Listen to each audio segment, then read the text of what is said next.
পবিত্র হয়, মনটি উদার হয়। যেন আজকে আমরা এখানে এসেছি, আমি যেমন অন্য ধর্মাবলম্বী লোক, কিন্তু এই মুহূর্তে আপনারা সেটা ভাবছেন না। আপনারা আমাকে ভাবছেন আমরা সমাজের একজন অংশীজন হিসেবে, এবং এটি ধর্মচর্চার একটি বিশেষ বিশেষ উপাখ্যান আমরা বলতে পারি।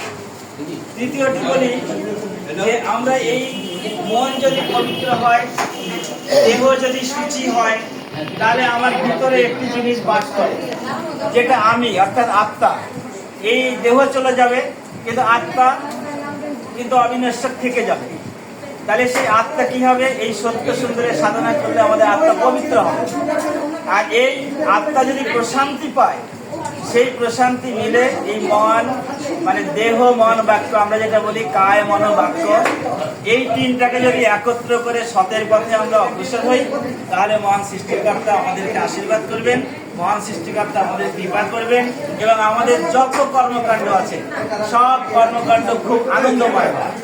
আমি আসলে এইটুকুই বললাম, আপনারা সবাই সবার জন্য দোয়া করবেন, যাতে আমরা এই সমাজটাকে সুন্দরভাবে, যতদিন জীবিত আছি এই ইহজগতে, যেন সুন্দরভাবে আমাদের সমাজটা চলতে পারে। আর এই সমাজেরই অংশ হিসেবে শহীদ সুফি নাট্যচক্রের সাথে আমি আসলে এইভাবে যুক্ত থাকতে পারি না, কিন্তু ভার্চুয়ালি আছি আর কি। মানে ওরা সব প্রোগ্রামে আমাকে জানায়, আমি থাকতে পারি না। তবে সেই থাকার সুবাদে আজকে যে আপনাদের এই সুধীজনের মধ্যে আমি আসতে পেরেছি, এটা আমাকে নিজেকে যেমন ধন্য মনে করছি, একই সাথে এই মহান ঈশ্বরের কাছে, মহান সৃষ্টিকর্তার কাছে আমরা সমবেত প্রার্থনার মাধ্যমে আমরা একে অন্যের সম্পর্ক কামনা করব। সকলকে ধন্যবাদ।